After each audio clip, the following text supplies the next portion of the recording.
Beneath the permafrost of Siberia, locked inside glacial tombs across the Arctic, and preserved in mountain ice fields that have existed since before human civilization began, evolution's strangest experiments wait in perfect silence. These aren't fossils, compressed mineral impressions of what once lived. These are bodies, flesh, fur, feathers, and sometimes even blood, frozen in the moment of death and held in stasis for tens of thousands of years. The ice doesn't just preserve them, it stops time itself, creating windows into vanished worlds where creatures so bizarre, so unlike anything alive today, roamed landscapes we can barely imagine. Mammoths with spiraling tusks longer than a car, saber-toothed cats built like living weapons, cave lions the size of modern horses, giant ground sloths covered in armor-like skin, birds with wingspans that blocked out the sun. Each discovery rewrites what we thought we knew about the Ice Age, about evolution's creativity, and about the fragility of even the most dominant species. This is the story of the strangest creatures we've pulled from the ice, animals that ruled their world before climate, competition, and catastrophe erased them forever. Their frozen bodies tell tales of survival, adaptation, and ultimate failure in a world that was colder, harsher, and more alien than most people realize. The ice remembers what evolution forgot, and what it reveals is both beautiful and terrifying. Woolly mammoths, the ice giants. The first truly complete woolly mammoth emerged from the Siberian permafrost in 1799, when a Tungus hunter named Osip Shumakov stumbled across a massive dark shape protruding from a collapsing riverbank. What he found would revolutionize our understanding of extinct megafauna forever.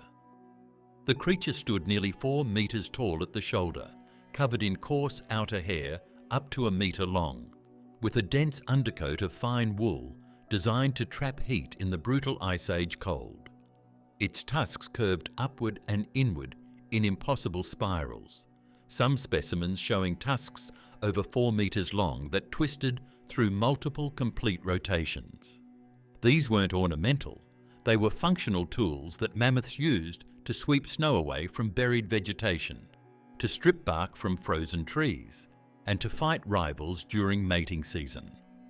The most remarkable frozen mammoth discoveries came from the Yamal Peninsula and the New Siberian Islands, where complete specimens with intact organs, stomach contents still undigested, and even liquid blood have been recovered from the ice. The mammoth named Yukon, discovered in 2010, preserved muscle tissue so fresh that scientists could examine cellular structures under microscopes. Her stomach contained fragments of buttercups, grasses, and mosses. The last meal she ate roughly 43,000 years ago. Another specimen, Liuba, found in 2007, was a baby mammoth so perfectly preserved that her trunk still contained mud from the moment she died, likely after stumbling into a mud hole and suffocating. The preservation was so complete that researchers could study her milk tusks, measure fat reserves in her body, and even identify bacteria in her intestines, weapons that matched modern elephant gut flora. These discoveries revealed that woolly mammoths weren't just cold-adapted elephants. They were biological masterpieces engineered for survival in the harshest environments Earth has known in recent geological history. Their bodies contained specialized features that put modern Arctic animals to shame. Mammoth blood had a unique hemoglobin structure that remained functional at temperatures that would cause normal mammal blood to thicken and fail. Their ears were tiny, barely 15 centimeters long compared to the massive cooling fans African elephants use to prevent frostbite and heat loss. They had a distinctive hump of fat behind their heads that stored energy reserves for the long Arctic winters when food became scarce. Their feet were wide and padded, designed to distribute weight across snow and ice without sinking. Most remarkably, frozen mammoth tissue has revealed that they had functioning oil glands in their skin that produced a waxy secretion coating their fur, making them effectively waterproof against freezing rain and melting snow. But perhaps the most fascinating discovery came from studying their DNA extracted from frozen cells. Woolly mammoths belong to a distinct genetic lineage that split from other elephants roughly 6 million years ago, evolving entirely separate adaptations for cold climates. Their genetic diversity crashed dramatically around 12,000 years ago, suggesting a rapid population collapse. Scientists comparing mammoth genomes from different time periods discovered increasing signs of inbreeding and genetic mutations accumulating in the final populations. Warning signs of a species spiralling toward extinction. The last mammoth survived on Wrangel Island north of Siberia until roughly 4,000 years ago, living in complete isolation as Egyptian pyramids were being built. These final populations showed severe genetic problems, including asymmetrical tusks, reduced body size and skeletal deformities. Evolution's last desperate attempts to keep a doomed lineage alive. What killed them remains debated, but frozen evidence points to a perfect storm of climate change and human pressure. As temperatures warmed after the last glacial maximum, mammoth habitat, the vast Mammoth Steppe ecosystem dominated by nutritious grasses and herbs, transformed into boreal forest and tundra that couldn't support their enormous bulk. Mammoths needed to consume roughly 200 kilograms of vegetation daily. When that vegetation shifted to woody shrubs and mosses with lower nutritional value, mammoths couldn't adapt fast enough. Hunting pressure from increasingly sophisticated human populations added catastrophic stress to already declining herds. Archaeological sites across Siberia and North America show mammoth kill sites where entire family groups were systematically hunted using drive lanes, pitfall traps, and coordinated group attacks. The most haunting frozen discoveries are the juveniles, baby and young mammoths that never reached maturity. Their bodies tell stories of harsh environments where even animals perfectly adapted to the cold struggled to survive. One specimen showed evidence of metabolic bone disease caused by malnutrition. Another had suffered a broken leg that healed improperly, leaving the animal crippled and vulnerable. These aren't just extinct animals, they're evidence of ecosystems unraveling, of species pushed past their breaking point by forces they couldn't control or escape. The ice preserved not just their bodies, but the moment when the greatest land mammals of the Ice Age realized they were living in a world that no longer had room for them. Their frozen faces, many with eyes still intact, seemed to stare across millennia, with expressions that scientists describe as almost bewildered.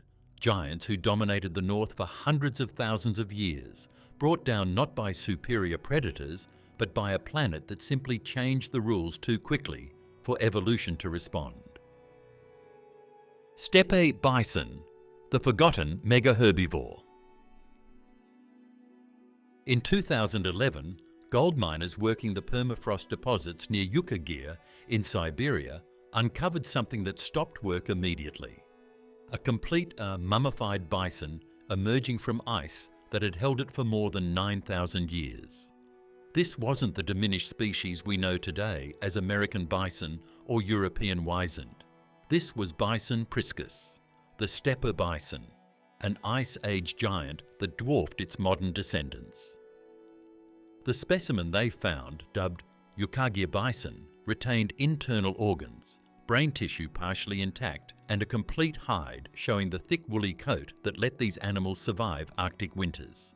Standing nearly 2 meters at the shoulder with massive curved horns spanning over a meter, Steppe bison were built like biological tanks designed to endure the most extreme terrestrial climate on Earth. What makes frozen bison discoveries so scientifically valuable is what they reveal about Ice Age grassland ecosystems. Unlike mammoths that captured public imagination or cave lions that dominated predator niches, steppe bison were the true ecological foundation of northern megafauna communities. They were everywhere, Fossil evidence shows they ranged from Western Europe across the entire Siberian landmass and throughout Alaska and Canada via the Bering Land Bridge. At their peak during the last glacial maximum, steppe bison likely numbered in the millions, forming herds that migrated seasonally across the Mammoth steppe, in movements rivaling the great African ungulate migrations. Frozen specimens preserve stomach content showing they feed on an incredible variety of plants, grasses primarily, but also sedges, herbs, willow shoots, and during desperate winters, even bark stripped from shrubs. The Yukon specimen revealed something unexpected about bison physiology. Analysis of its tissues showed elevated concentrations of specialized fatty acids and proteins that modern bison don't produce. These compounds acted as biological antifreeze, preventing ice crystal formation in cells during extreme cold. Its muscles contained unusually dense networks of blood vessels designed for rapid heat distribution.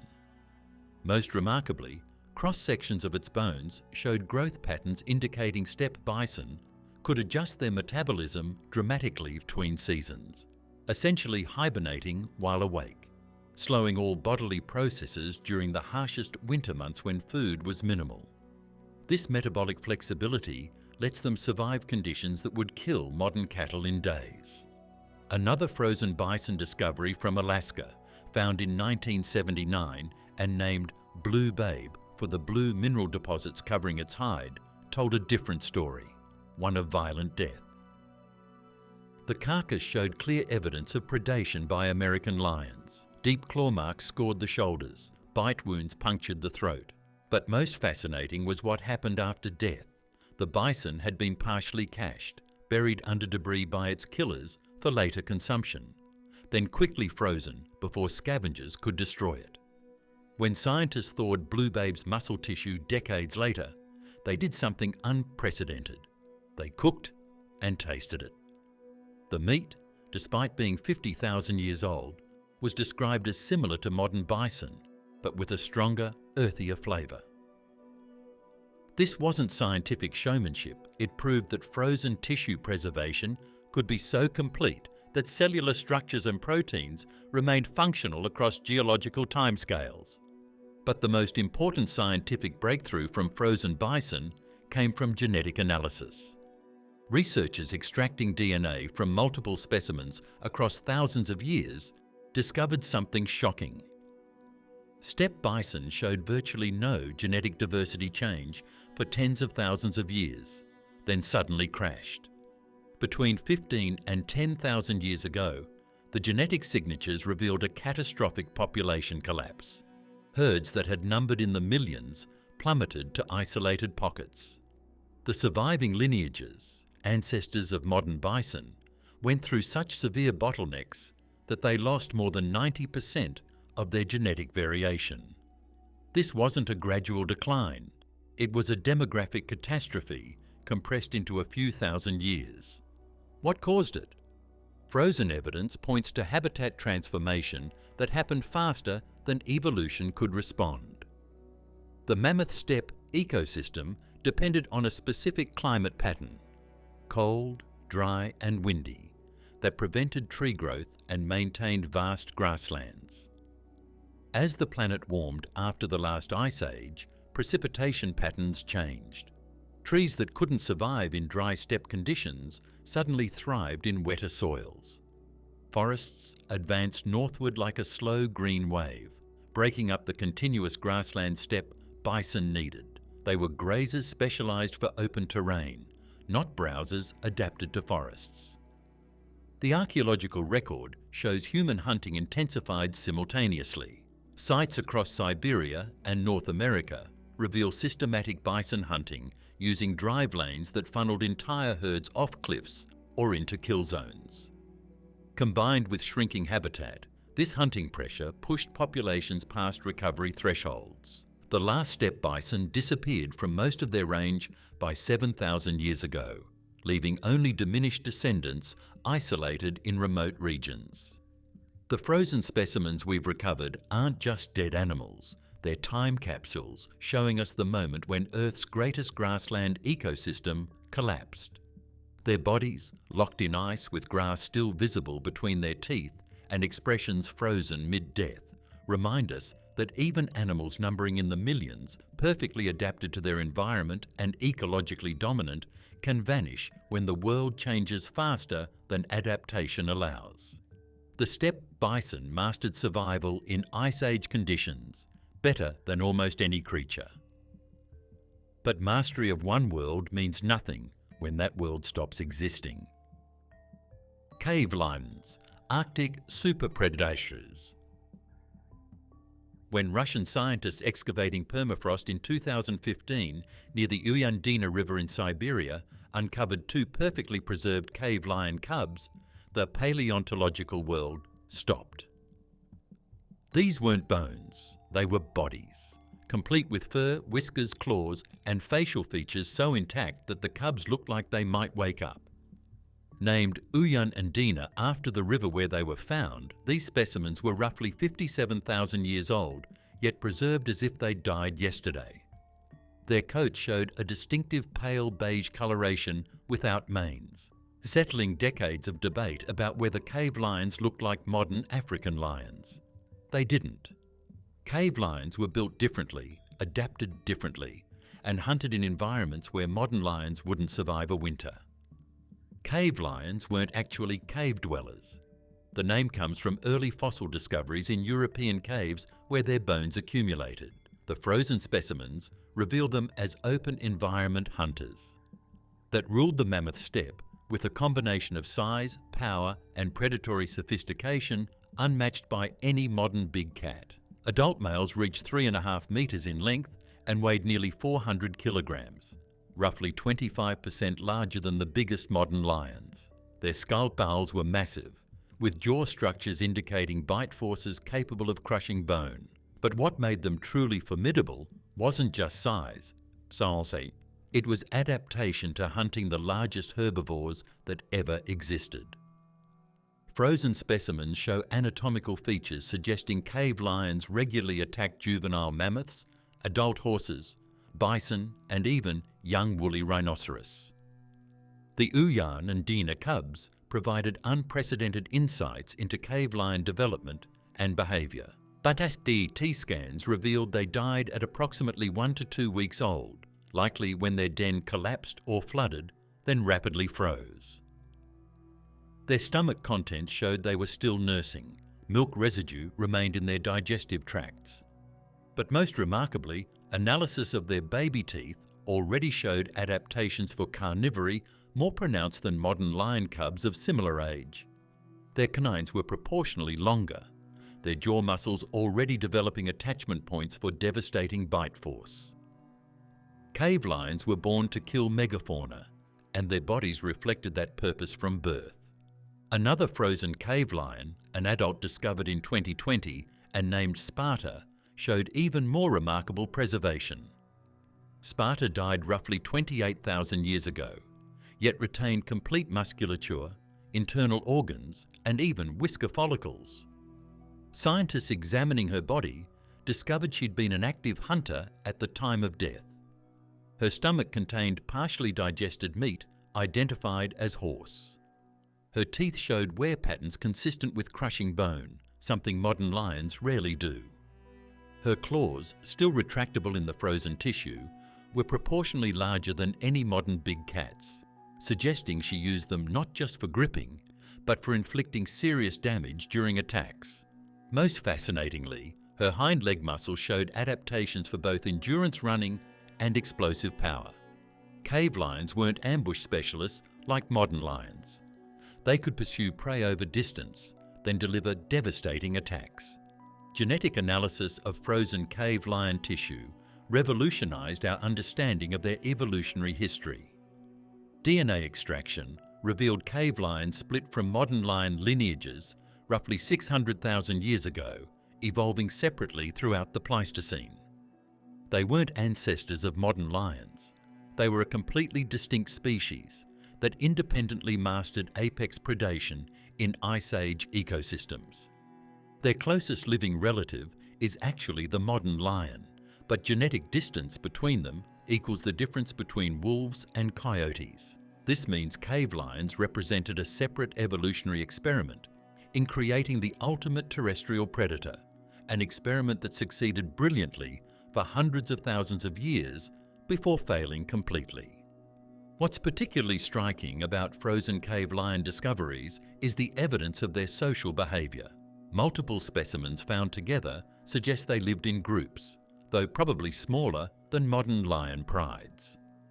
One discovery site in Siberia contained remains of 5 individuals of different ages, all apparently dying together, possibly a family group caught by sudden environmental catastrophe. Analysis of their bone chemistry showed they hunted cooperatively, with different individuals specializing in different prey. Some showed isotope signatures consistent with primarily hunting horses and bison. Others showed signatures matching mammoth calves. This dietary specialization within groups suggests sophisticated social coordination, different pride members playing different hunting roles. Their extinction came swiftly and completely. Cave lions vanished from most of their range between 14 and 12,000 years ago, with a few isolated populations surviving until roughly 11,000 years ago. Frozen evidence suggests multiple factors converged catastrophically. As megaherbivore populations crashed, cave lion prey bases collapsed. These were animals that needed enormous amounts of meat, estimated at 10 to 15 kilograms daily. When mammoth herds fragmented and steppe bison populations plummeted, cave lions lost their primary food sources. Simultaneously, human populations armed with increasingly sophisticated weapons began actively killing large predators. Cave paintings show humans deliberately hunting cave lions, and archaeological sites contain cave lion bones with cut marks from butchering. Evidence humans viewed them as threats to be eliminated, not just avoided. Climate change delivered the final blow. Cave lions were cold-adapted specialists. Their thick fur, large body mass, and physiological adaptations for extreme cold made them supremely effective in Ice Age conditions, but vulnerable to warming. As temperatures rose, their optimal habitat, open steppe and tundra, transformed into forest and wetland. Cave lions couldn't hunt effectively in dense vegetation. Their size and endurance hunting strategy worked in open terrain, where they could run down prey across vast distances. In forests, smaller, more agile predators had advantages. The frozen bodies we've recovered show the last generation of an evolutionary lineage that mastered Ice Age predation so completely that when the Ice Age ended, they had nowhere left to go. Their perfect adaptation to one world became fatal specialization when that world disappeared beneath forests, warming temperatures, and the expansion of a new apex predator that hunted with tools instead of teeth. Woolly rhinoceros, the horned Ice Age titans. In 2020, a discovery in Siberia's Sakha Republic made headlines worldwide. A perfectly preserved juvenile woolly rhinoceros emerged from melting permafrost with its horn intact, soft tissue preserved and internal organs still recognizable. Named Sasha after the hunter who found her, the calf was roughly 18 months old when she died at least 10,000 years ago.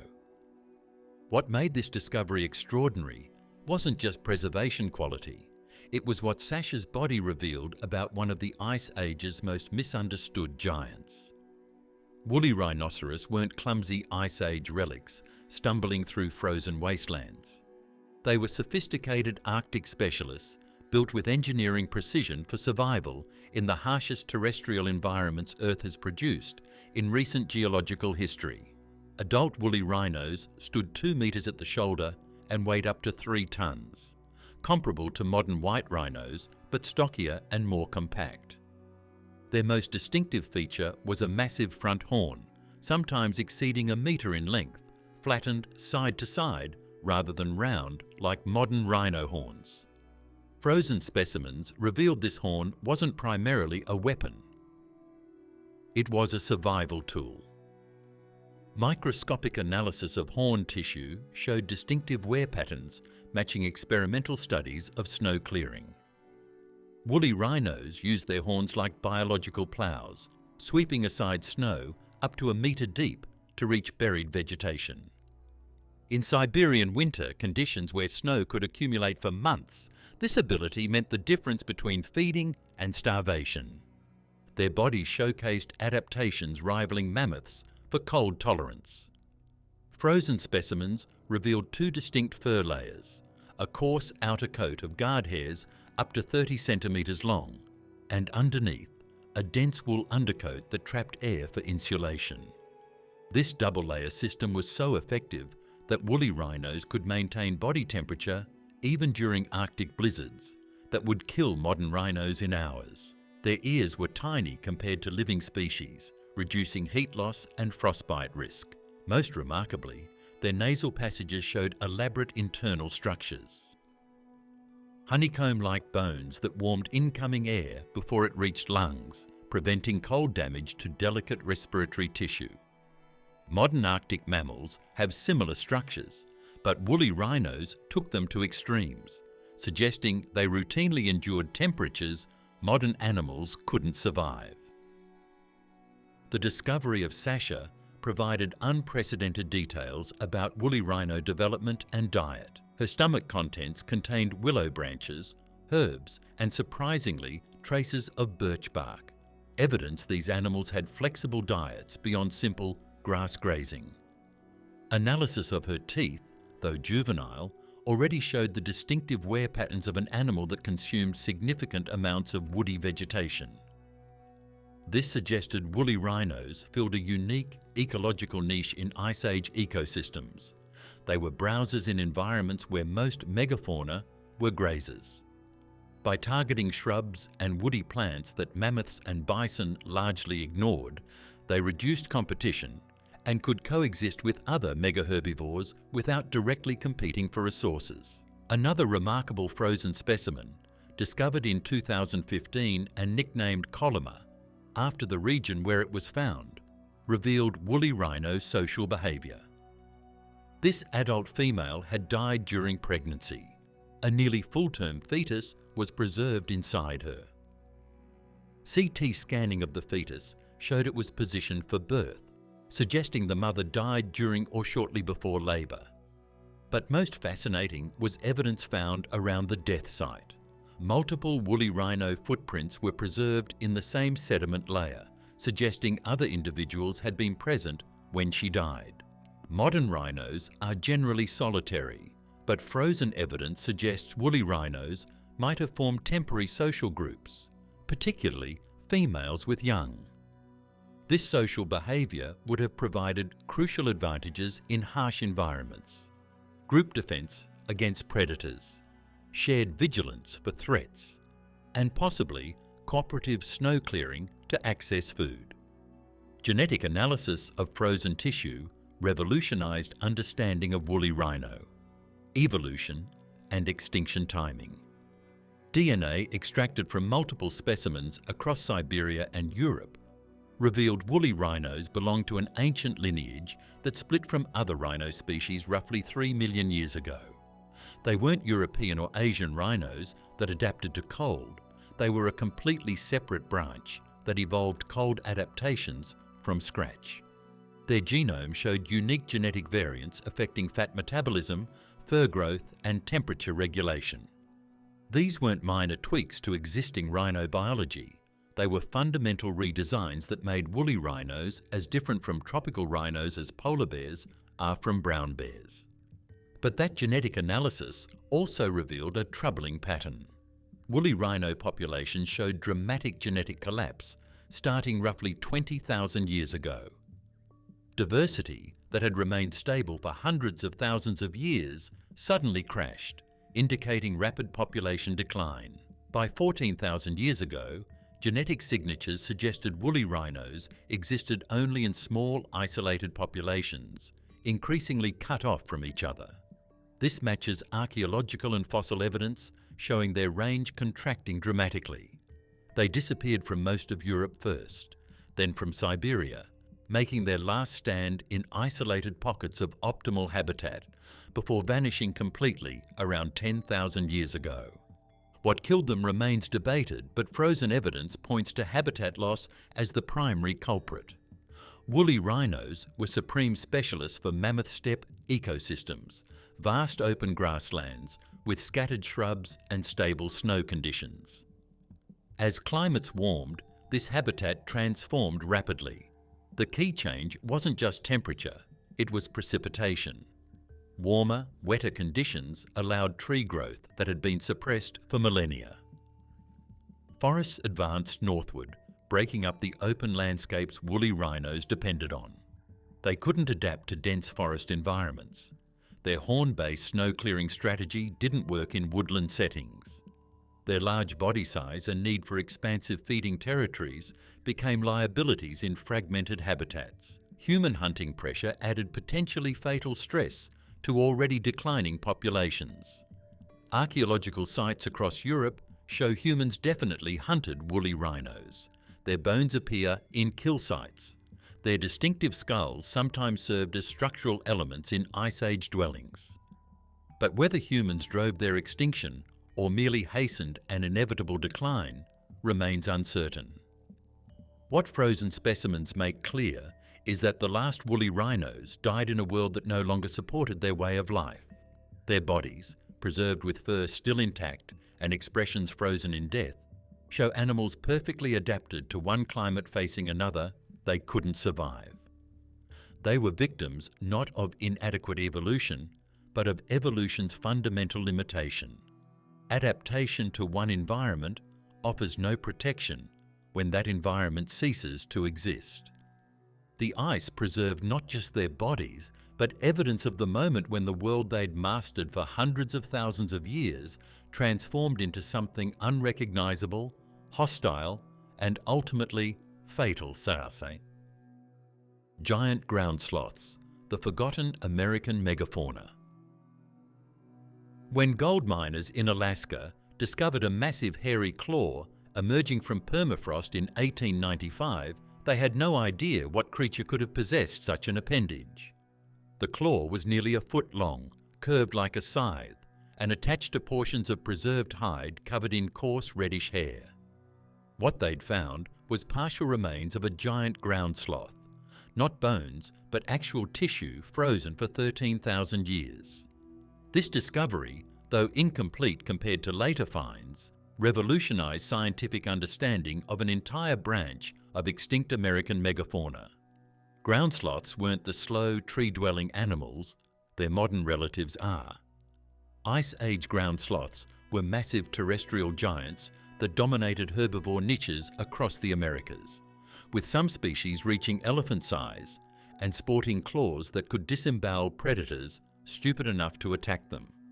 The best preserved frozen ground sloth remains come from caves in South America rather than ice, but permafrost discoveries in North America have yielded enough tissue to reconstruct their biology in unprecedented detail. Megatherium americanum, one of the largest species, stood 6 meters tall when reaching upward and weighed approximately 4 tons, comparable to modern elephants. Their front limbs ended in massive claws that weren't retractable like cat claws, but permanent fixtures. They walked on, forcing them into a knuckle-walking gait similar to gorillas. Frozen tissue analysis revealed these claws weren't primarily weapons, but feeding tools.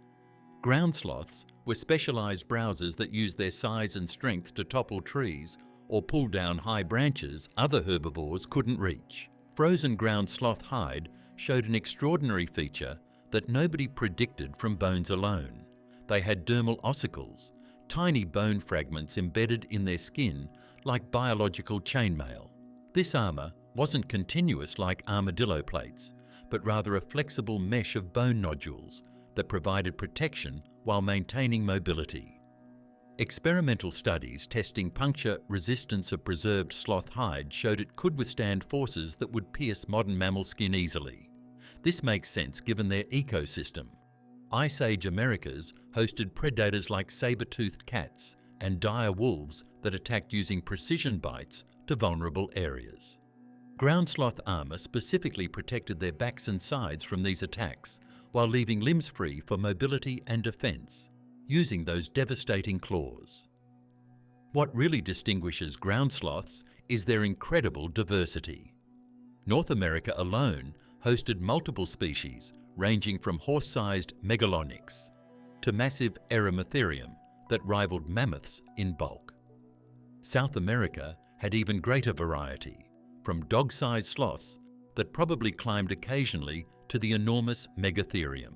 Frozen tissue and preserved dung from caves revealed dietary specialization across species.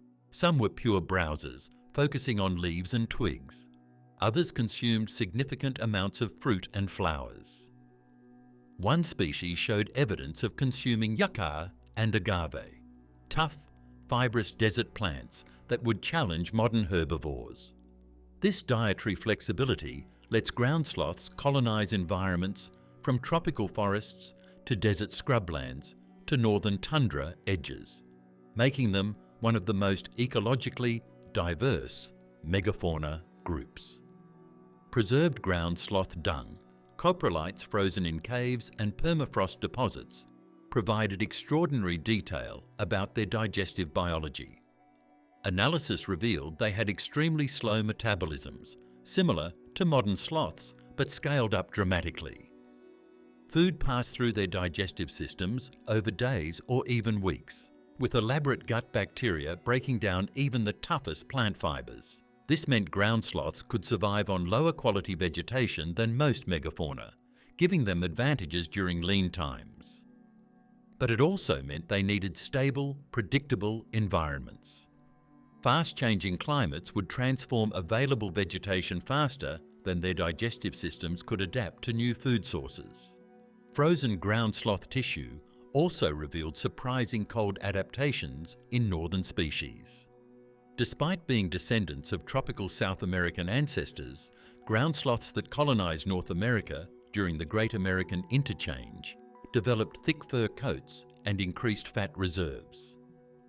One specimen from Alaska showed fur density comparable to musk oxen, testament to how quickly evolution can adapt lineages to radically different climates when selection pressure is intense.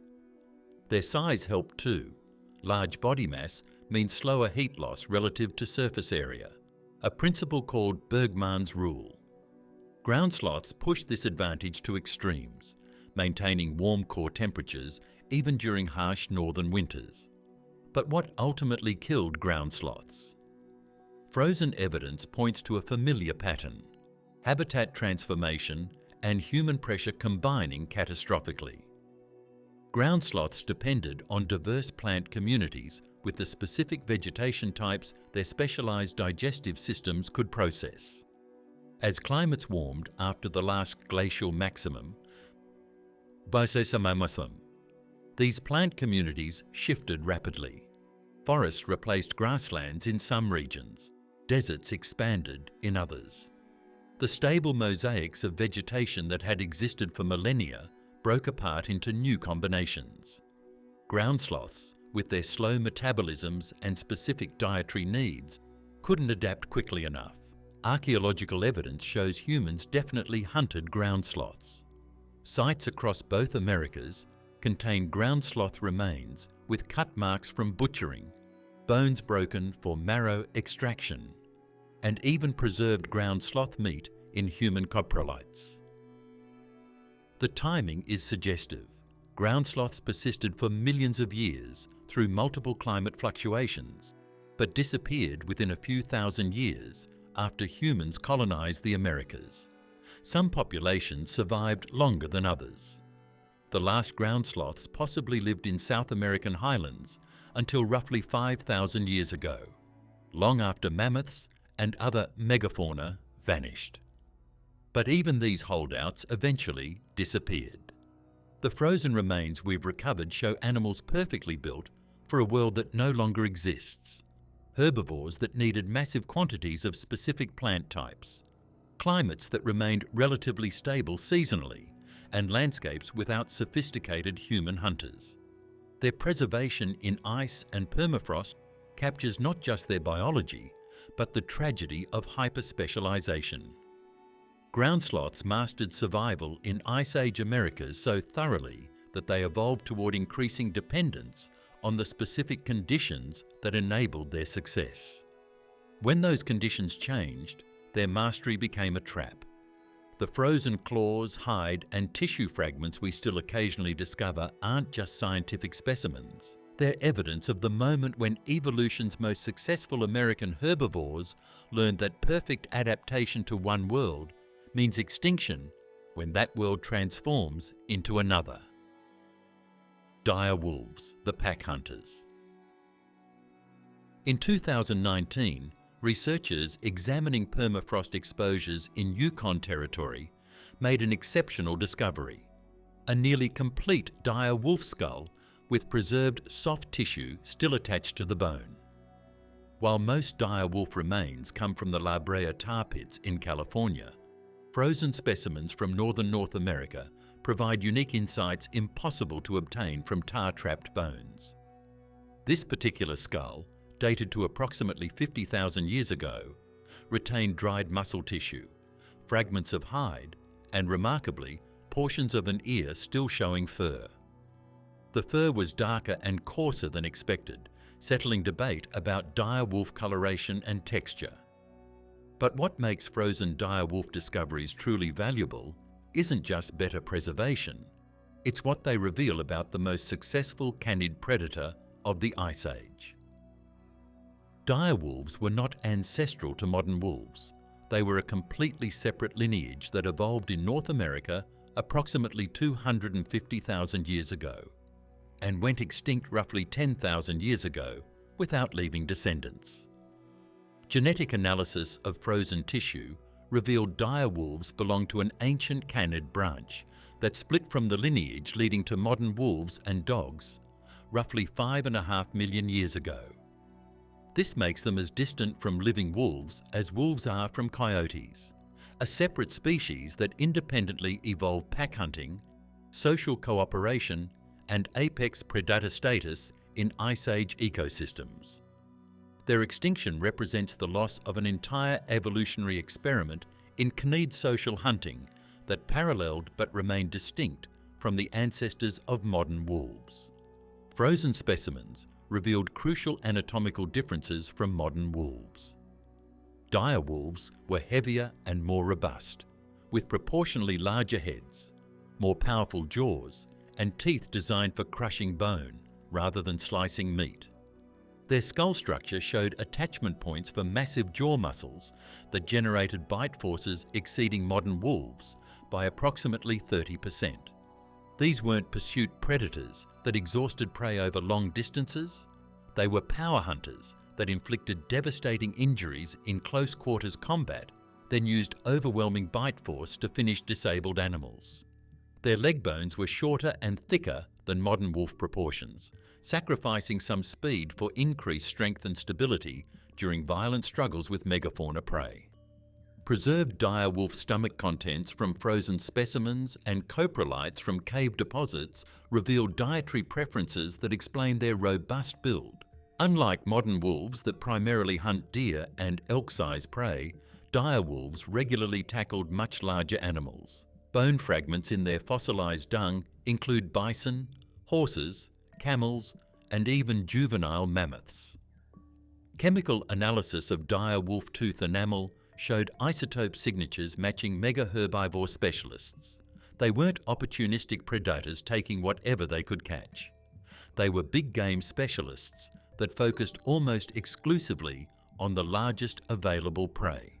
This explains their bone-crushing jaw anatomy and powerful build. They needed that power to bring down animals many times their weight. The frozen skull discovered in Yukon revealed another fascinating feature: evidence of pack coordination beyond anything seen in modern wolves.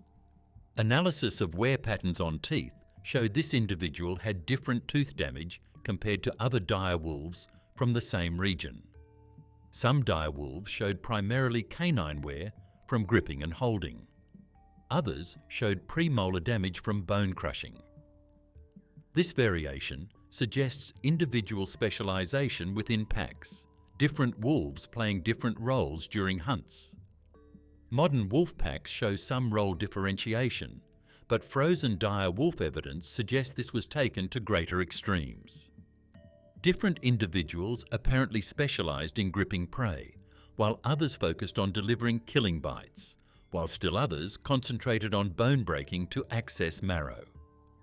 Frozen tissue analysis also revealed physiological adaptations for extreme cold that matched or exceeded modern Arctic wolves. Their fur showed the same double-layer structure seen in woolly mammoths and rhinos, coarse guard hairs over dense underfur. Muscle tissue showed high concentrations of myoglobin, the protein that stores oxygen in muscles, suggesting dire wolves could sustain high-intensity activity even in cold conditions that reduce muscle efficiency. Most remarkably, analysis of frozen dire wolf paw tissue revealed incredibly thick pad development with specialized fatty tissue that remained pliable at temperatures that would freeze normal mammal tissue solid. These were adaptations for running across frozen ground and snow without injury, necessary for pack hunters pursuing prey across Ice Age landscapes. But despite these advantages, dire wolves vanished completely while modern wolves survived. Why? Frozen evidence combined with fossil records suggests dire wolves were victims of their own hyperspecialization. Their entire biology centered on hunting Ice Age megafauna. When mammoth, bison, horse, and camel populations crashed between 15 and 10,000 years ago, dire wolves lost their primary prey base. Modern wolves, being more generalist predators, could switch to smaller prey, deer, elk, smaller mammals. Dire wolves physically couldn't make that transition. Their heavy build and power-focused anatomy made them inefficient at hunting smaller, more agile prey. Their bone-crushing teeth and massive jaws were overkill for deer-sized animals and represented wasted energy investment. Archaeological evidence suggests human competition played a significant role too. As human populations expanded across North America, they targeted the same mega-herbivores dire wolves depended on. Humans with sophisticated weapons could kill prey from safe distances that dire wolves couldn't match. More importantly, humans could defend kill sites from scavenging dire wolves using fire and spears, tools dire wolves had no defense against. Fossil sites show increasing evidence of dire wolf starvation and disease in the millennia before extinction, suggesting populations were already stressed when final climate shifts destroyed what remained of their prey base. The frozen dire wolf specimens we've recovered capture the moment when North America's most successful pack hunter confronted a changing world it couldn't adapt to. These weren't inferior predators displaced by superior modern wolves. They were hyper-efficient specialists, so perfectly adapted to Ice Age conditions that they couldn't survive anything else. The preserved tissue, showing powerful muscles and specialized anatomy, reminds us that evolutionary success in one era guarantees nothing about survival when that era ends. Dire wolves dominated North American ecosystems for 250,000 years, only to disappear completely when the megafauna herds they'd built their entire existence around dwindled and vanished. Their frozen remains aren't evidence of evolutionary failure. They're proof that even the most successful predators can't escape extinction when the foundation of their success dissolves beneath them. Saber-toothed cats. Precision killing machines.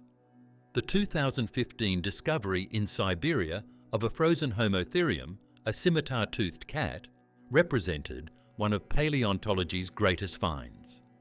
While saber-toothed cats are famous from fossil sites like La Brea, actual preserved soft tissue had never been recovered until Russian researchers excavated a complete cub from Yakutia permafrost.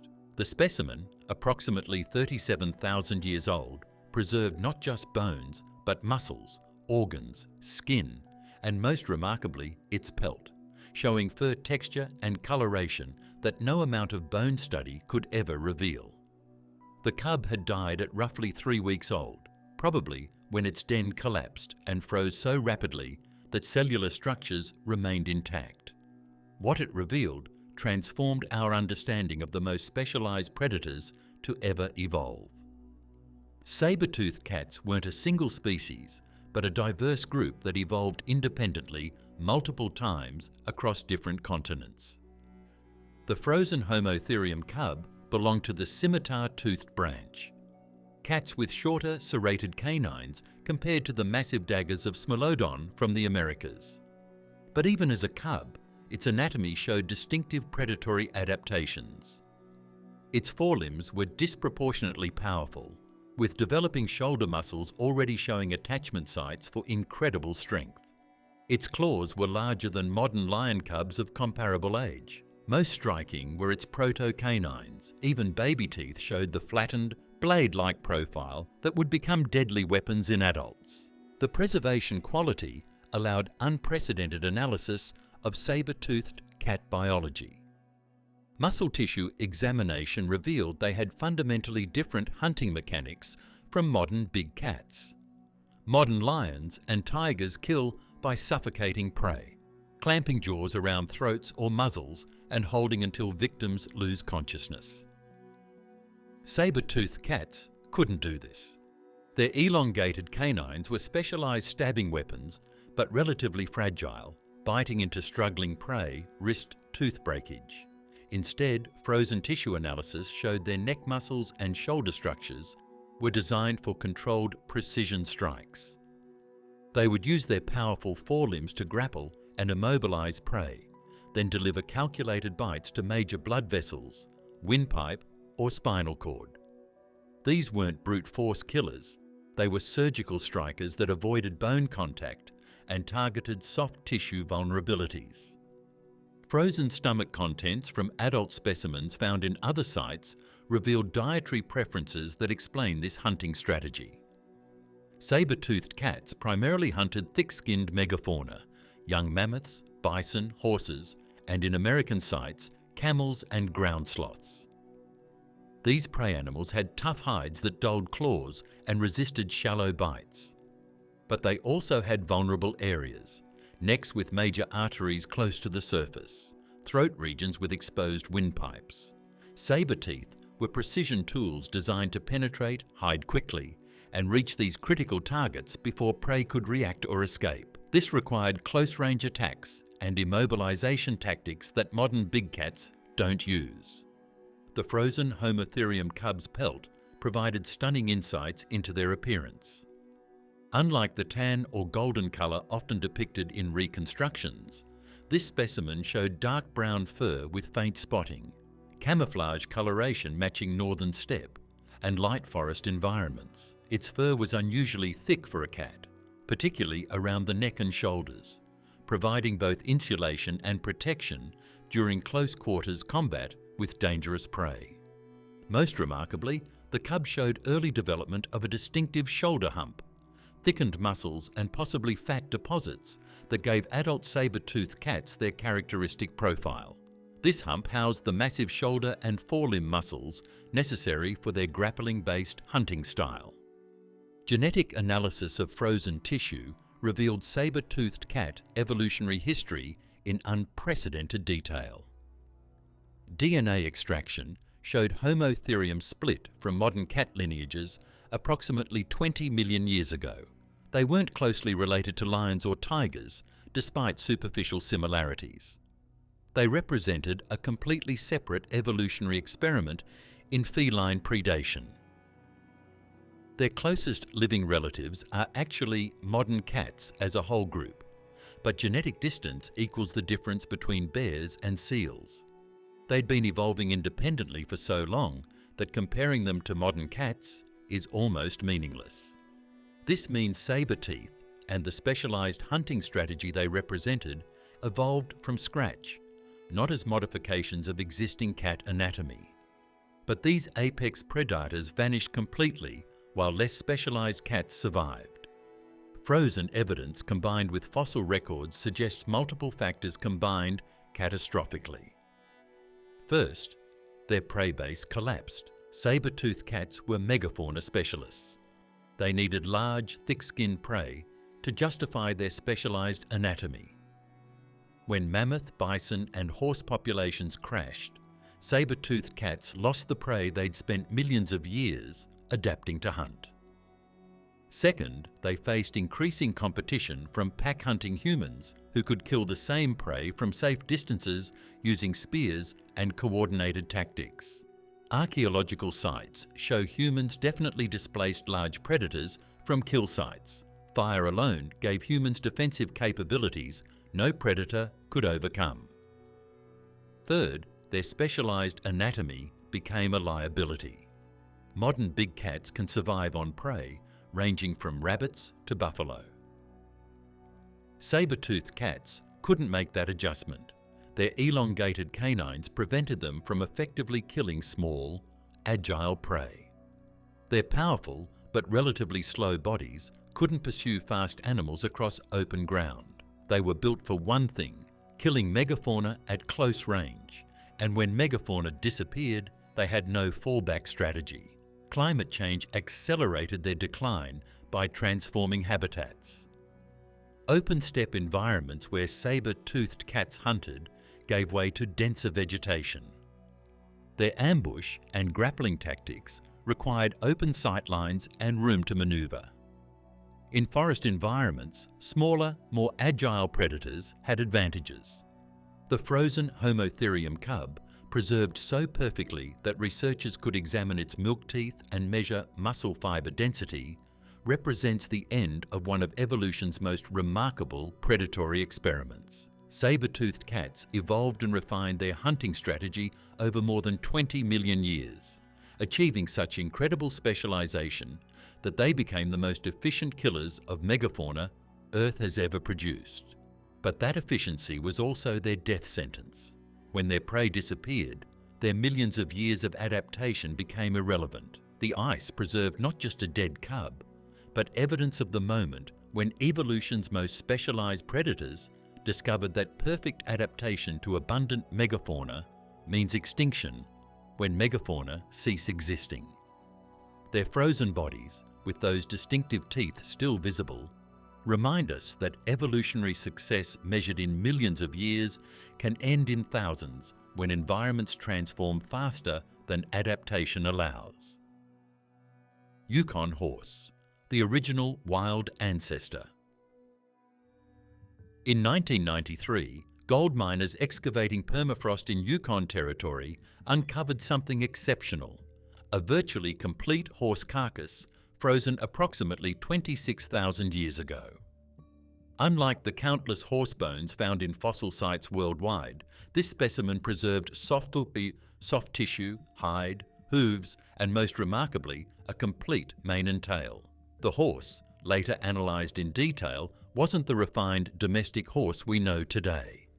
This was Equus lambai, a stocky Ice Age wild horse built for surviving northern extremes.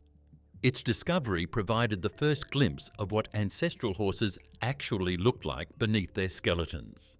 Information that revolutionized understanding of horse evolution and Ice Age megafauna ecology. The frozen Yukon horse stood approximately 13 hands tall, pony-sized by modern standards but heavily muscled and compact.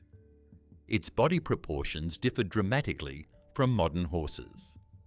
Shorter legs provided a lower centre of gravity for stability on uneven frozen ground. A massive barrel chest housed enlarged lungs for extracting oxygen from thin, cold air.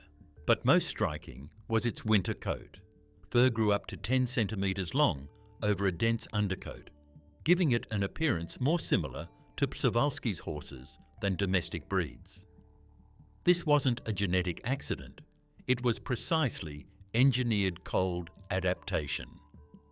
The mane and tail, fully preserved in the frozen specimen, were coarse and thick, providing additional insulation and weather protection that no fossil bones could ever reveal. Analysis of frozen tissue revealed Ice Age horses had fundamental physiological differences from modern horses. Their muscle structure showed elevated concentrations of myoglobin, the oxygen storage protein that gives muscles endurance.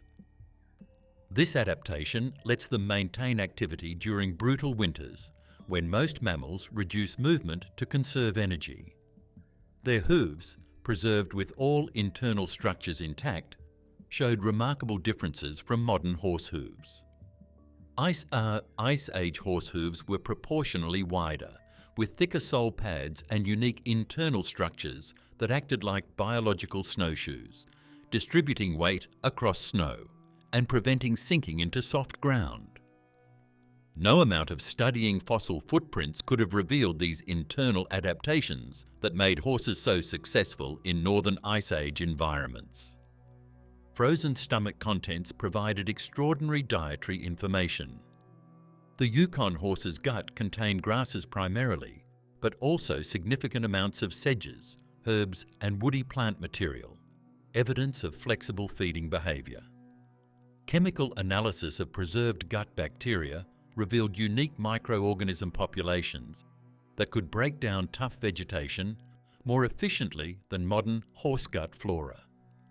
This suggests Ice Age horses could extract nutrition from lower quality food sources, a critical advantage during harsh winters when fresh growth disappeared for months. Their digestive efficiency let them survive on dormant grasses and woody browse that would leave modern horses malnourished. Genetic analysis of frozen horse tissue revolutionized understanding of horse evolutionary history. DNA extraction revealed Ice Age North American horses like Equus lambai were direct ancestors of modern horses, but the lineage was more complex than expected. Ancient DNA showed multiple distinct horse lineages coexisted in North America during the Ice Age, with different groups showing varying degrees of relatedness to Eurasian horses. This genetic diversity exceeded anything seen in modern horses, suggesting Ice Age horses were experimenting with different adaptive strategies across varying climates and ecosystems. Some lineages evolved toward larger size for open steppe environments. Others, like the frozen Yukon specimen, evolved toward compact, cold-hardy builds for northern extremes. What makes frozen horse discoveries particularly poignant is their extinction story. Horses evolved in North America over 50 million years, diversifying into dozens of species and colonizing every available terrestrial ecosystem. They were so successful that they crossed into Asia via Bering Land bridges and eventually spread to Africa and Europe. Yet in North America, their evolutionary homeland, horses vanished completely approximately 10,000 years ago. The frozen specimens we've recovered show animals perfectly adapted to their environment, with sophisticated cold tolerance and efficient feeding strategies. So why did they die out? Evidence points to the same catastrophic combination affecting all Ice Age megafauna: climate change, habitat transformation, and human pressure. As temperatures warmed, the vast mammoth steppe ecosystem's horses depended on fragmented and shrank. Horses are grazers, requiring large, continuous grasslands. When forests advanced northward and grasslands broke into isolated patches, horse populations became fragmented. Small, isolated populations faced genetic problems and increased vulnerability to disease, predation, and environmental fluctuations. Archaeological evidence shows humans hunted horses intensively. Sites across North America contain horse bones with butchering marks, evidence of systematic hunting using drive lanes and cliff jumps. Some sites show hundreds of horses killed in single events, mass slaughters that local populations couldn't recover from. But the most fascinating aspect of frozen horse discoveries is what they revealed about reintroduction. When Spanish conquistadors brought domestic horses to the Americas in the 1500s, they weren't introducing a foreign species. They were reintroducing descendants of North American horses that had survived in Eurasia after their American relatives went extinct. Genetic analysis confirmed modern horses trace ancestry back through Eurasian lineages to North American origins.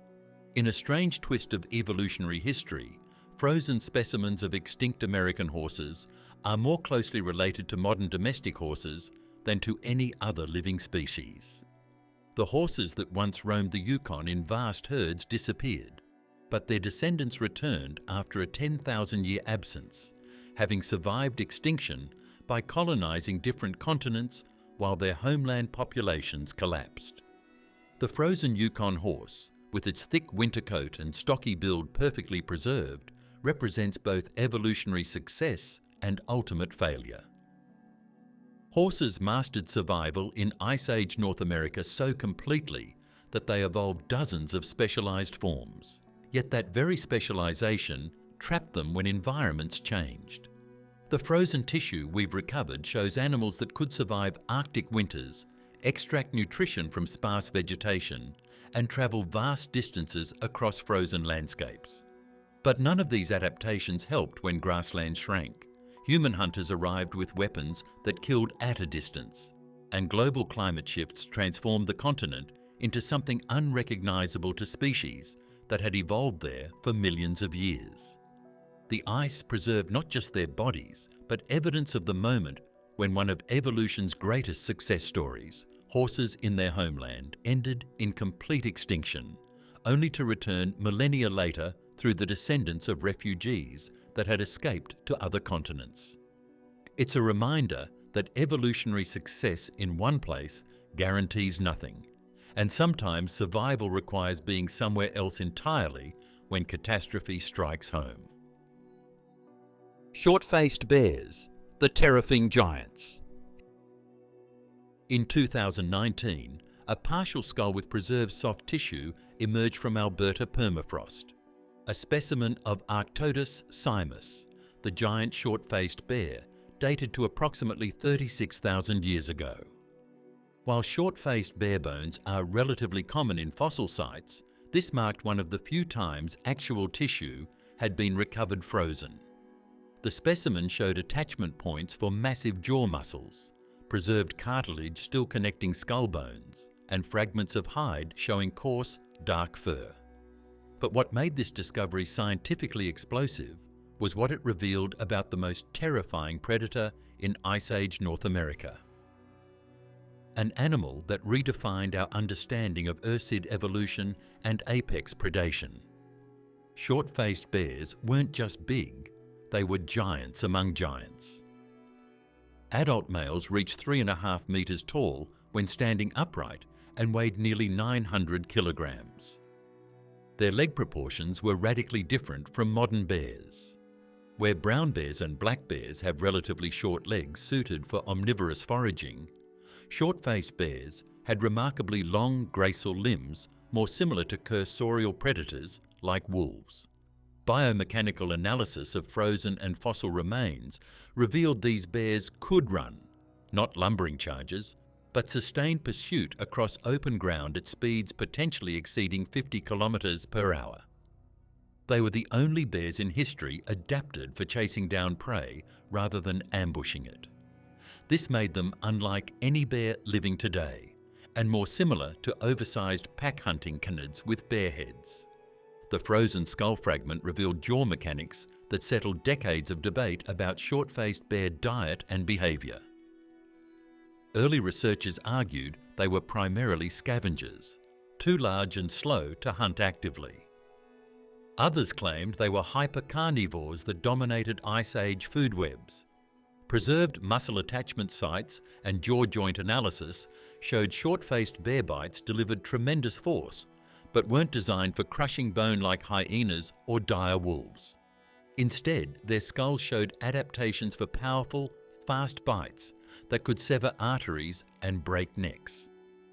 Chemical analysis of tooth enamel from multiple specimens showed isotope signatures matching active predators, not scavengers. Short-faced bears weren't waiting for other predators' leftovers. They were killing fresh prey and probably displacing other predators from their kills. What made short-faced bears so effective was ecological niche exploitation that no modern bear attempts. Most bears are omnivores, balancing meat, fish, vegetation and insects. Short-faced bears specialised almost entirely in meat. Their teeth showed reduced premolars and molars compared to omnivorous bears. They weren't processing plant material. Frozen gut contents from one specimen showed remains of horses and bison, but no evidence of vegetation. This hypercarnivory, combined with their size and speed, made them capable of hunting prey no other predator could handle alone. They could run down young mammoths, chase horses across open ground, or simply intimidate saber-toothed cats and dire wolves away from kills through sheer size advantage. Preserved short-faced bear tissue revealed unexpected adaptations supporting this lifestyle. Their muscle structure showed fibre compositions resembling cursorial predators more than typical bears. High concentrations of fast-twitch muscle fibres provided explosive acceleration. Oxygen-rich blood with elevated hemoglobin lets them sustain activity without fatigue. Their hearts were proportionally larger than modern bears, supporting cardiovascular demands of sustained chasing. Even their paws showed specialisation, shorter, more compact than typical bear paws, with reduced claw size suggesting they relied more on speed and bite power than grappling. These weren't bears in the behavioural sense. They were bear-shaped pursuit predators, filling ecological roles more similar to big cats than ursids. Genetic analysis of frozen tissue provided stunning insights into short-faced bear evolution and extinction timing.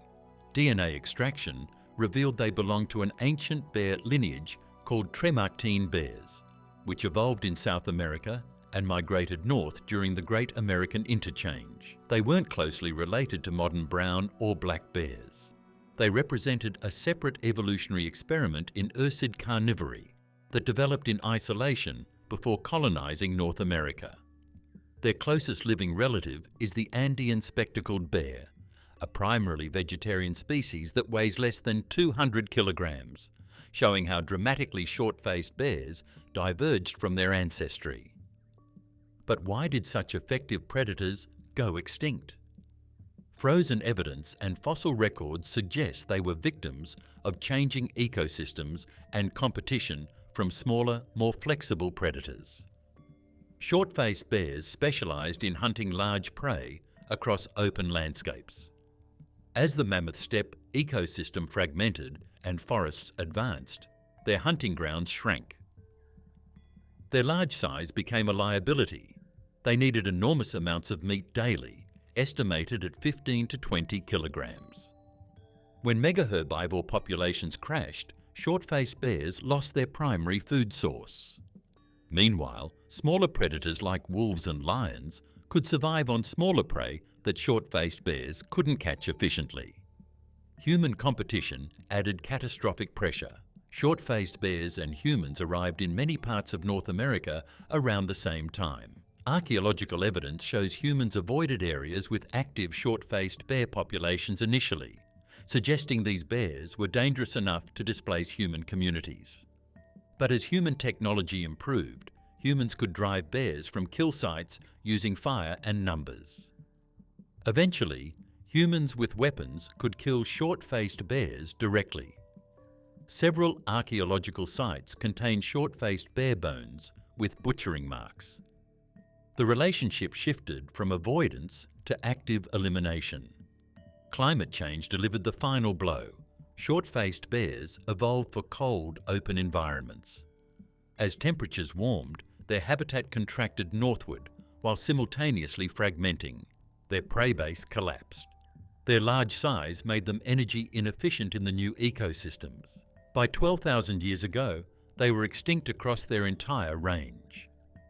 Modern spectacled bears survived by evolving toward omnivory and smaller size, adaptations that let them persist in South American mountains where specialized hunters couldn't follow. The frozen short-faced bear fragments we've recovered capture the moment when the most terrifying predator in Ice Age North America, an animal that displaced every other carnivore through size and speed, confronted environments that no longer supported megapredators. Their preserved tissue, showing muscles built for pursuit and jaws designed for killing, reminds us that even apex predators exist only as long as their ecosystems remain stable. Short-faced bears dominated North American food webs for hundreds of thousands of years, only to vanish when the prey herds they depended on disappeared. And when a new bipedal predator with tools instead of teeth arrived and reshaped the continent, the ice preserved not just their bodies, but evidence that apex predator status guarantees nothing when the world beneath the food chain collapses. American lions, the largest cats. The 2015 discovery of a frozen American lion paw in Alaska, complete with fur, claws and pad tissue, provided scientists the first opportunity to study these extinct giants beyond fossil bones. The paw, approximately 40,000 years old, preserved details impossible to learn from skeletons. The pad showed unique texture patterns for grip on ice and frozen ground. Claws were proportionally larger than modern lion claws and showed distinctive wear patterns from habitual use on frozen surfaces. Most remarkably, the fur was denser and slightly longer than African lion fur, with colour ranging from tawny to darker brown, settling debates about American lion appearance. But this single frozen paw was just a glimpse into the largest cats ever to walk Earth. American lions, Panthera atrox, weren't actually lions in the modern sense. Recent genetic analysis revealed they were a distinct species more closely related to modern lions and jaguars than to tigers or leopards, but divergent enough to warrant separate classification. They evolved in the Americas and grew substantially larger than their African relatives. Adult males reached 3.5 meters long and weighed 400 to 500 kilograms, approximately 25% larger than the biggest modern male lions. Female American lions were also larger than modern females, but showed the same sexual size dimorphism, suggesting they maintained a pride in social structures similar to living lions. Frozen tissue and preserved bones reveal American lions evolved specific adaptations for Ice Age North America that separated them from African relatives. Their leg bones were proportionally longer and more robust, suggesting greater running endurance. Skull structures showed slightly larger attachment areas for jaw muscles, indicating more powerful bites. Most significantly, their bodies were built for colder climates. The frozen paw showed thick pad development with internal fat layers that remained flexible at low temperatures. Adaptations modern African lions completely lack. Their fur, though not as elaborate as cave lion pelts, was denser and likely changed seasonally, growing thicker for winter survival. What's particularly fascinating is how American lion preservation has revealed their hunting behavior. Analysis of multiple fossil sites, combined with frozen tissue evidence, shows they primarily hunted large prey: bison, horses, camels, and even young mammoths. Unlike modern lions that often hunt zebra and antelope-sized prey, American lions specialized in megafauna. Their robust build and powerful jaws evolved specifically for tackling animals much larger than themselves. Fossil sites show American lions often coexisted with dire wolves and saber-toothed cats, yet prey preferences show surprisingly little overlap. American lions focused on larger, slower prey. Saber-toothed cats targeted thick-skinned megafauna with precision strikes. Dire wolves hunted in packs, taking on dangerous prey through numbers. This predator-guild partitioning lets multiple apex predators coexist without direct competition. The frozen paw also revealed details about American lion social behavior impossible to determine from bones alone. Claw wear patterns suggested this individual regularly ran across frozen ground, evidence of active winter hunting when most large predators reduced activity. Modern lions typically reduce hunting in adverse conditions, conserving energy when prey is scarce. American lions apparently couldn't afford that strategy in seasonal Ice Age environments. They needed to hunt year-round regardless of conditions, requiring adaptations for cold tolerance that tropical lions never evolved. Genetic analysis from frozen tissue fragments found in caves revealed American lion population structure across North America. DNA extracted from specimens in Alaska, California, and Mexico showed relatively little genetic variation compared to modern lion populations in Africa. This suggests American lion populations were well connected across their range, with individuals moving long distances and maintaining gene flow across the continent. Such connectivity requires large, stable populations and extensive habitats, conditions that existed during peak Ice Age periods, but deteriorated rapidly as climates warmed. American lion extinction followed the familiar pattern affecting all Ice Age megafauna. As the Mammoth steppe ecosystem fragmented, American lions lost the open hunting grounds they'd evolved for. Their prey base, large herds of horses, bison, and camels, collapsed between 15 and 11,000 years ago. Unlike modern African lions that can survive on smaller prey like antelope and warthogs, American lions were specialized megafauna hunters. Their large size required enormous caloric intake. When large prey disappeared, they couldn't transition to smaller animals efficiently. Archaeological evidence shows humans definitely encountered and probably hunted American lions. Several sites contain American lion bones with cut marks consistent with butchering. More significantly, some sites show American lion remains in association with human artifacts, suggesting humans actively killed lions they perceived as threats or competitors. The advantage humans possessed, weapons that killed at a distance combined with fire for defense, gave them insurmountable advantages over even the largest predators. American lions were powerful, but they couldn't overcome coordinated groups of humans with spears, fire, and tactical intelligence. By 11,000 years ago, American lions had vanished from their entire range. They left no descendants. Modern mountain lions, despite sharing part of their range, are not close relatives. They belong to a completely different lineage, more related to cheetahs than to big cats. The frozen American lion paw, preserved with claws still sharp and pads still flexible, represents the last physical evidence of the largest cats ever to evolve.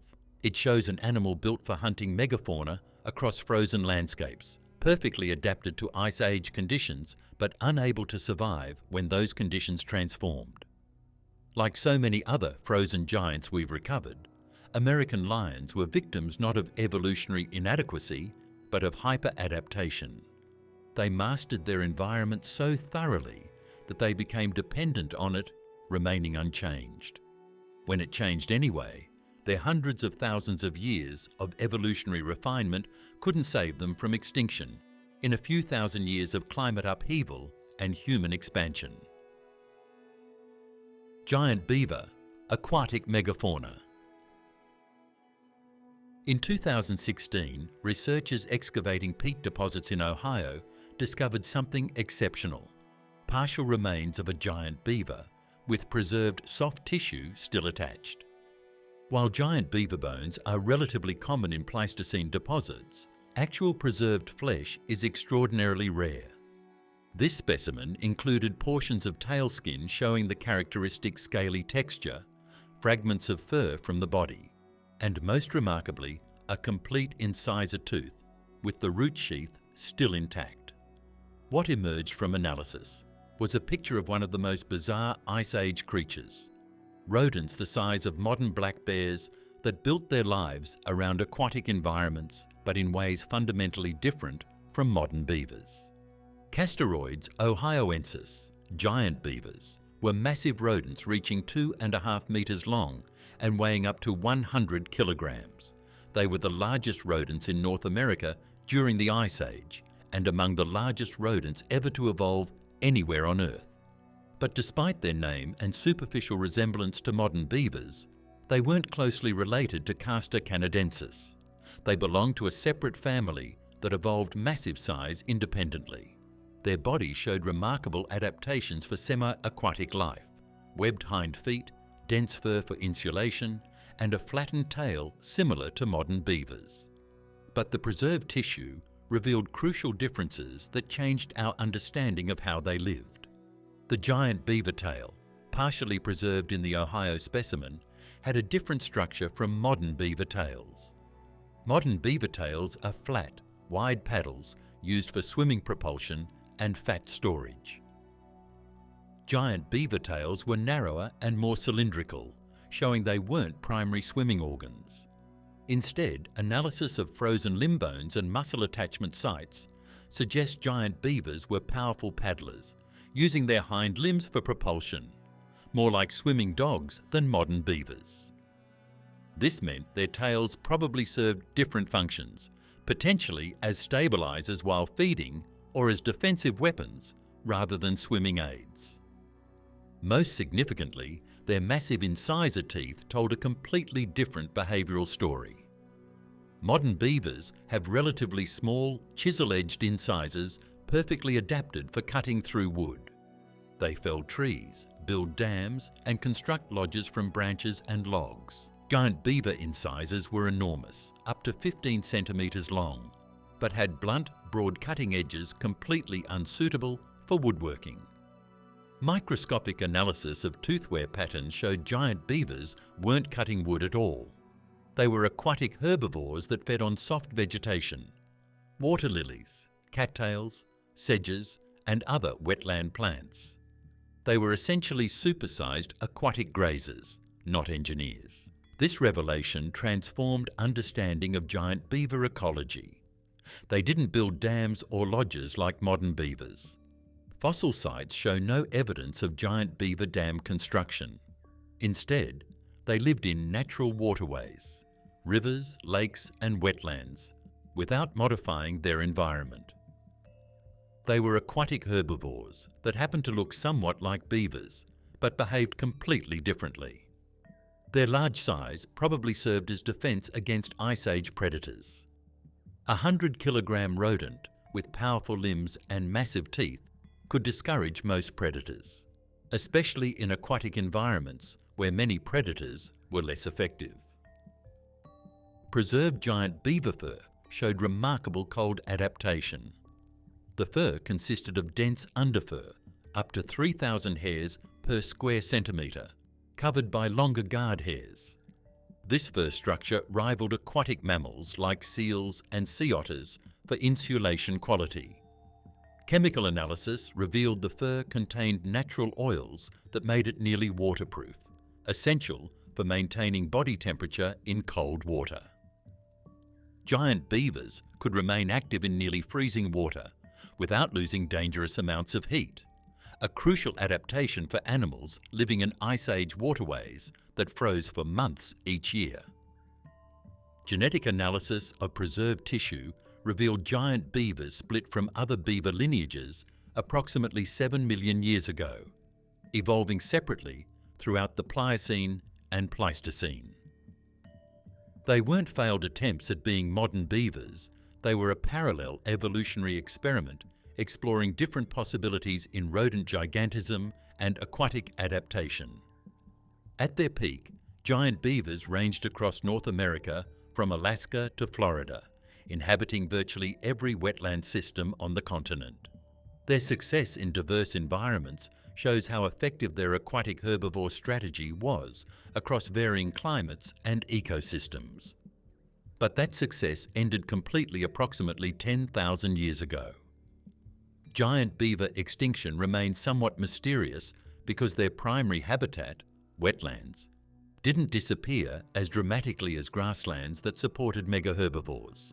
Current evidence suggests multiple factors combined to eliminate them. First, climate change altered wetland vegetation communities. As temperatures warmed, plant species composition shifted. The specific soft aquatic vegetation giant beavers specialized in may have been replaced by different plant communities they couldn't efficiently process. Their massive size required enormous food intake, they likely needed to consume 15 to 20 kilograms of vegetation daily. If preferred plants became scarce, giant beavers would face starvation despite living in apparently suitable wetland habitats.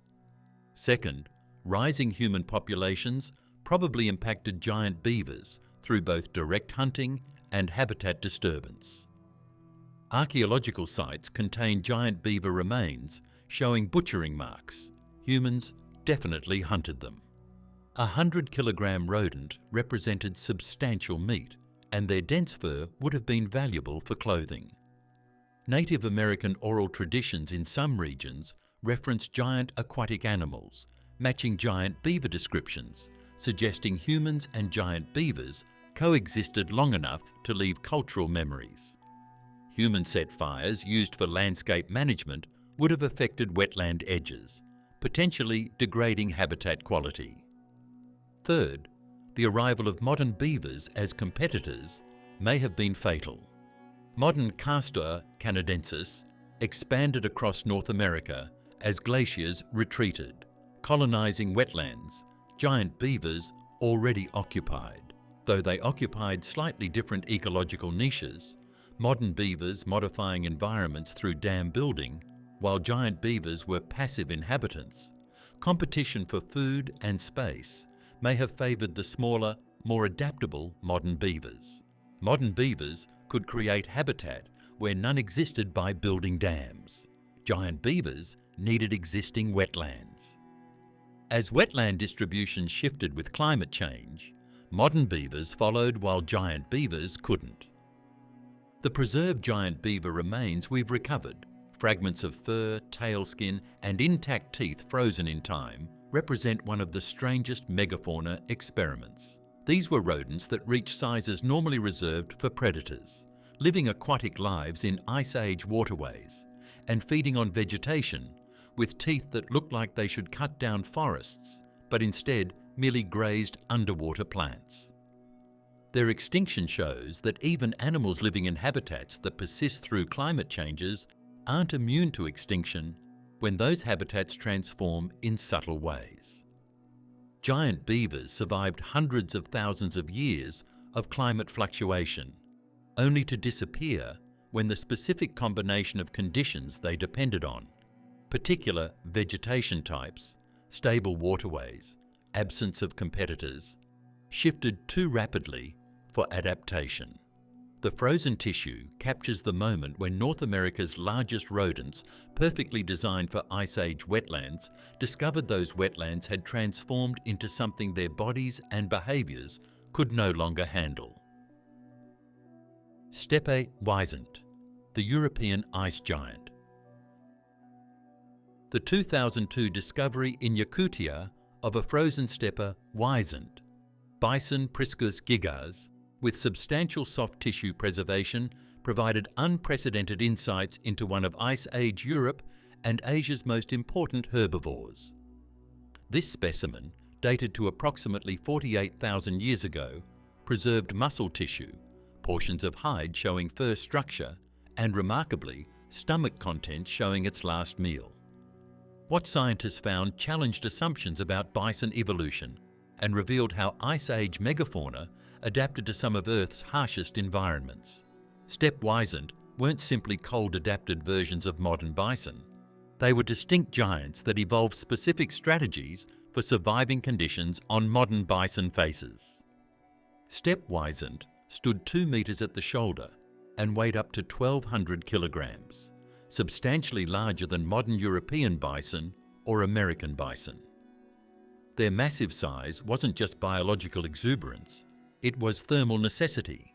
In the physics of heat retention, larger animals have lower surface area to volume ratios, meaning they lose heat more slowly than smaller animals. This principle, Bergmann's rule, explains why Arctic mammals tend toward larger sizes than tropical relatives. Steppe pushed this to extremes, evolving massive bulk specifically to reduce heat loss in environments where winter temperatures could drop below -50 Celsius. The frozen specimen's hide revealed extraordinary cold adaptations. Fur grew in 2 distinct layers, coarse guard hairs up to 20 centimetres long over dense wool underfur. This created air-trapping insulation that rivaled modern musk oxen. But what surprised researchers was seasonal variation evident in the preserved fur. Some areas showed different fur lengths and densities, suggesting steppe wisent grew especially thick fur in specific body regions during winter months, primarily around the neck, shoulders and hindquarters, where cold winds hit first. This targeted insulation represented sophisticated thermoregulation that went beyond simple, thick fur covering. Analysis of preserved muscle tissue revealed metabolic adaptations matching their cold environment. Steppe wisent muscle contained elevated concentrations of specialized proteins that maintained function at low temperatures. Most mammals experience reduced muscle efficiency in extreme cold. Steppe apparently evolved biochemical solutions that let them maintain activity during Arctic winters. Their cardiovascular system showed adaptations too. Proportionally larger hearts and denser capillary networks in extremities prevented frostbite while maintaining circulation to limbs even in brutal cold. These weren't minor tweaks. They represented fundamental physiological redesigns that made steppe wisent uniquely suited for Ice Age Eurasia. Stomach contents from the frozen specimen provided remarkable dietary information. The wisent had consumed predominantly grasses and herbs, but also significant amounts of moss, lichen, and surprisingly, small amounts of bark and conifer needles. Typically, low-quality foods modern bison avoid. Chemical analysis revealed the presence of specialized gut bacteria capable of breaking down compounds. Modern bison digestive systems can't handle efficiently. This suggests steppe wisent could survive on extremely low-quality vegetation during harsh winters when nothing else was available, a critical advantage when buried under snow for months at a time. Their digestive efficiency let them extract nutrition from foods that would leave modern bison malnourished. Genetic analysis of frozen tissue revealed steppe wisent were direct ancestors of both modern European bison and, surprisingly, had genetic contributions to American bison lineages. DNA extraction showed the relationship between Ice Age and modern bison was more complex than a simple ancestor-descendant relationship. Multiple distinct bison lineages coexisted during the Pleistocene, interbreeding occasionally where ranges overlapped. Steppe wisent represented one major lineage that contributed genes to surviving populations, even though they themselves went extinct. This means modern bison carry the genetic legacy of their vanished Ice Age relatives. Adaptations refined over hundreds of thousands of years, persisting in diminished form in surviving species. The frozen specimen also revealed evidence of harsh living conditions. The individual showed signs of severe winter stress, depleted fat reserves, worn teeth suggesting years of abrasive feeding on woody vegetation, and bone pathologies indicating periods of malnutrition. This wasn't unusual. Many frozen megafauna show similar stress indicators. Ice Age survival, even for highly adapted species, was brutal. Steppe endured conditions that would kill modern bison in weeks, yet their populations thrived for hundreds of thousands of years. Their bodies bore permanent scars of that survival, testament to how extreme selective pressure shaped every aspect of their biology. But even these supremely adapted giants couldn't survive past the Ice Age. Steppe disappeared from most of their range between 15 and 11,000 years ago, with a few populations possibly persisting until 8,000 years ago in isolated refugees. Their extinction followed the familiar pattern. Habitat transformation, combined with human pressure, created conditions they couldn't adapt to. The vast steppe grasslands they depended on fragmented as forests advanced. Modern European bison and American bison, descended from closely related but less specialized lineages, survived by adapting to forest edge habitats and smaller group sizes. Steppe wisent, adapted for massive herds roaming open landscapes, couldn't make that adjustment. Archaeological evidence shows humans hunted steppe intensively. Sites across Europe and Siberia contain mass kill sites where dozens of wisent were slaughtered simultaneously. Cave paintings depicting steppe wisent show hunting scenes with multiple hunters using spears, bodo, and coordinated tactics. The relationship between humans and steppe has shifted from occasional hunting to systematic exploitation. As human populations grew and technology improved, hunting pressure that steppe-wise populations could absorb initially became unsustainable. Combined with shrinking habitat, this pressure pushed populations past recovery thresholds. The frozen steppe we've recovered, with fur still showing colour patterns and muscles still showing fibre structure, represents the end of one of Eurasia's greatest herbivores. These animals dominated Ice Age grasslands for hundreds of thousands of years, surviving climate fluctuations that eliminated other megafauna. Their evolution toward increasing size, specialised cold adaptation and efficient low-quality vegetation processing made them supremely successful in their niche. But that niche disappeared when grasslands transformed into forests, when the climate they'd adapted to no longer existed, and when a new kind of predator with unprecedented hunting capabilities spread across their range. The ice preserved not just their bodies, but the moment when mastery of Ice Age conditions became irrelevant in a post-Ice Age world. Steppe wisent were victims of their own success, so perfectly adapted to one set of conditions that they couldn't survive anything else. Their frozen remains, showing adaptations refined over evolutionary timescales, remind us that even hundreds of thousands of years of successful evolution guarantees nothing when the world changes too fast for adaptation to keep pace.